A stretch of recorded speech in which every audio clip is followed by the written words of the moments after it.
Olá, graça e paz. Estamos em mais um vídeo dos nossos devocionais de Provérbios. E hoje nós vamos ler no capítulo 13 de Provérbios, a partir do verso 1. Vamos à leitura? O filho sábio atende à instrução do pai, mas o escarnecedor não ouve a repreensão. Aqui Provérbios de novo trazendo para nós de que a sabedoria nós devemos querer adquirir ela. Ela não vai entrar na nossa vida sem a gente querer. A gente tem que querer ter sabedoria. A gente tem que buscar por essa sabedoria. E quando vier a repreensão, a gente entender que é uma forma de nós evoluirmos, né? Melhorarmos como pessoa. E não como uma afronta, não como um desaforo. No verso 2 diz: do fruto da boca cada um comerá o bem, mas a alma dos prevaricadores comerá a violência. Verso 3: o que guarda a sua boca conserva a sua alma, mas o que abre muito seus lábios se destrói. E fala muito sobre a questão, não sei se vocês já ouviram aquele ditado: quem muito fala dá bom dia a cavalo. E é sobre isso. Provérbios nos deixa claro a todo momento de que nós devemos ter sabedoria com que hora falar, que hora não falar, que hora calar, com quem falar, como falar, e nós devemos pedir essa sabedoria para Deus todos os dias. No verso 4 diz: a alma do preguiçoso deseja, e coisa nenhuma alcança, mas a alma dos diligentes se farta. Fala muito sobre, tem pessoas que não fazem nada, mas sonham super alto. E o problema não é sonhar alto. O problema é você sonhar alto e não fazer nada para que você consiga alcançar aquilo ali. Você não fazer nada para que você possa chegar a alcançar aquele sonho. No verso 5 diz: o justo odeia a palavra de mentira, mas o ímpio faz vergonha e se confunde. Verso 6: a justiça guarda ao que é de caminho, certo, mas a impiedade transtornará o pecador. Verso 7: há alguns que se fazem de ricos e não têm coisa nenhuma, e outros que se fazem de pobres e têm muitas riquezas. Aqui fala também sobre a questão da sabedoria em relação às nossas riquezas. Não tem necessidade de tudo que você adquirir, tudo que você conseguir com muito esforço e trabalho, você sair esbanjando aí pros outros. Olha o que eu tenho, olha o que eu consegui, olha como eu sou foda, olha como eu sou isso, olha como eu sou aquilo. Você não vai ganhar nada com isso, irmão. Não vai ganhar nada. O que você pode ter você pode ganhar ou inveja, ou você ficar cada vez mais ganancioso para ter cada vez mais para jogar na cara do outro que você tem mais. E isso não vai te levar a lugar nenhum. No verso 8 diz: o resgate da vida de cada um são as suas riquezas, mas o pobre não ouve ameaças. No verso 9: a luz dos justos alegra, mas a candeia dos ímpios se apagará. Nós que somos justos, que somos fiéis ao Senhor, nós que somos cristãos, a cada dia a luz vai continuar acesa. Nós vamos continuar nos alegrando na presença do Senhor. Mas a candeia dos ímpios se apagará. E quando ela se apagará? No juízo final, quando Jesus voltar. Quando Ele voltar, essa luz vai se apagar. Essa luz de que todos os pecadores continuam fazendo tudo e nada dá errado para eles. Parece que tudo que eles fazem, parece que quanto mais coisa errada eles fazem, mais certo vai dando para eles. Mas nós vamos ver isso quando Jesus voltar. Quem é quem? Que luz vai continuar acesa? E aqui fala que é a luz dos justos. E eu escolho permanecer com a verdade da palavra. Acreditar nessa promessa que o Senhor tem para nós. No verso 10 diz: da soberba só provém a contenda, mas com os que se aconselham se acha a sabedoria. A soberba é quando você acha que você é melhor do que todo mundo, que você é superior a todo mundo. E o que isso traz para nós? De que a soberba só dá contenda, porque quando eu acho que eu sou melhor do que todo mundo, eu não penso como eu vou falar, eu não penso como eu vou agir, eu não penso o que eu vou falar, porque como eu sou melhor que todo mundo, eu não preciso de pensar. É só eu falar o que der na telha, o que der vontade, e a pessoa que estiver escutando que lute para digerir aquilo, para se vai gostar ou não. E isso dá contenda, isso dá briga, dá fofoca, dá desentendimento, e são coisas que são desnecessárias e que desagradam ao Senhor. Mas aquele que se aconselha, aquele que espera, tardai ao irar-se, aquele que espera, que pensa, reflete antes, se aconselha antes: olha, fulano, vai no pastor, vai no líder de célula: líder, eu tô passando por isso e aquilo. Pastora, eu tô passando por isso e aquilo, me ajuda. Essa pessoa tem sabedoria, ali se acha sabedoria. Porque muitas das vezes nessa soberba nossa de querer estar por cima da carne seca, de achar que é melhor do que todo mundo, de que sabe mais do que todo mundo, a gente só se prejudica. A gente só se prejudica com tudo isso. Então nós devemos tomar cuidado sempre. Então nós devemos tomar cuidado sempre em relação a essas coisas, para que a soberba não nos suba a cabeça, que a egolatria não reine nas nossas vidas. No verso 11 diz: a riqueza de procedência vã diminuirá, mas quem a ajunta com o próprio trabalho a aumentará. Entra muito naquilo que eu também estava falando antes, que muitas das vezes nós vemos os ímpios, as pessoas que fazem coisa errada, que rouba, que trafica, que mexe com coisa errada, sempre se dando bem. Sempre tem dinheiro, sempre dá tudo certo. E nós que somos trabalhadores, que estamos ali nos esforçando todos os dias, suando para conseguir o pão do dia, não temos essa provisão, não temos esse dinheiro, nessa abundância toda que eles têm. Mas a palavra de Deus diz: mas quem a ajunta com o próprio trabalho, a aumentará. São pessoas que nos nossos olhos, né, muitas das vezes estão com o iPhone na mão, com muito dinheiro na mão, com muitas riquezas, pagando bebidas caras, que a gente sabe que tem muito dinheiro ali envolvido, mas no final a pessoa tem uma vida miserável.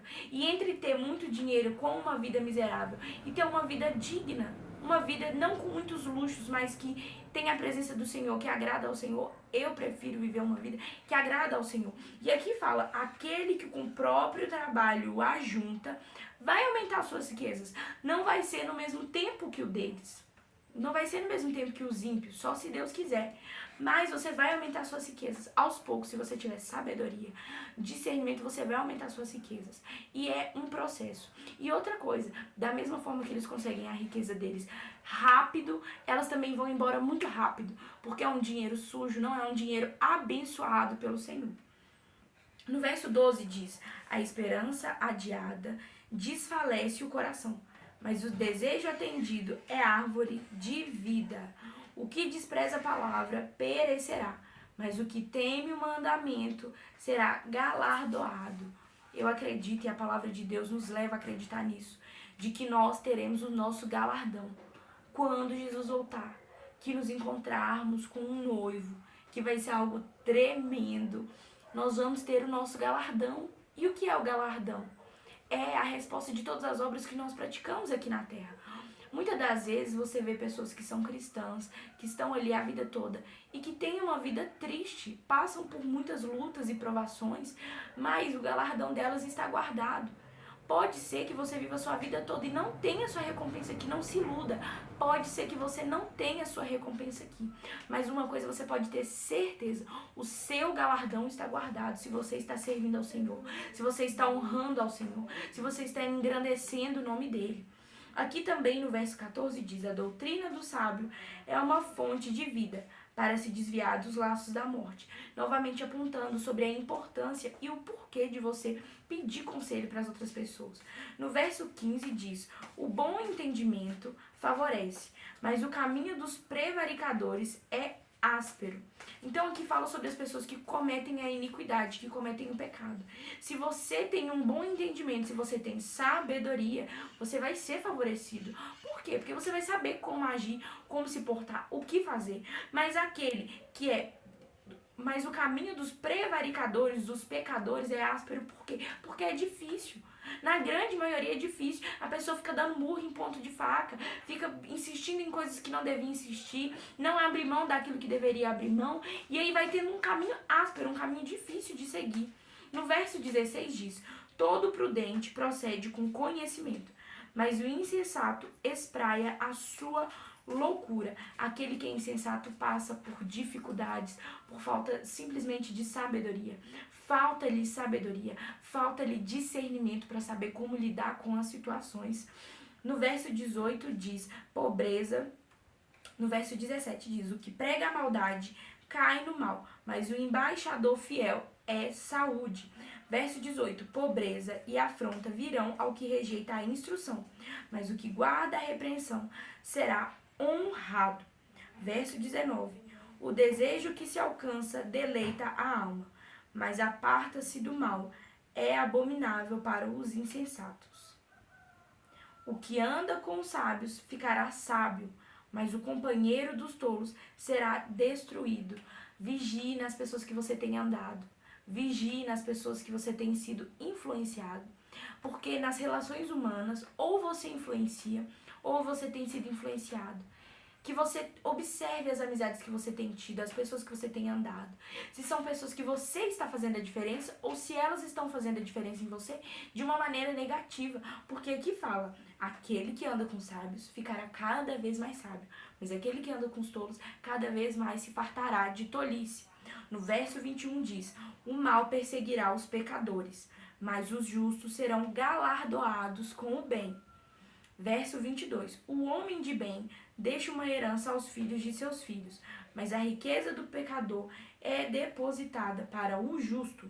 Verso 23, o pobre do suco da terra tira mantimento em abundância, mas há os que se consomem por falta de juízo.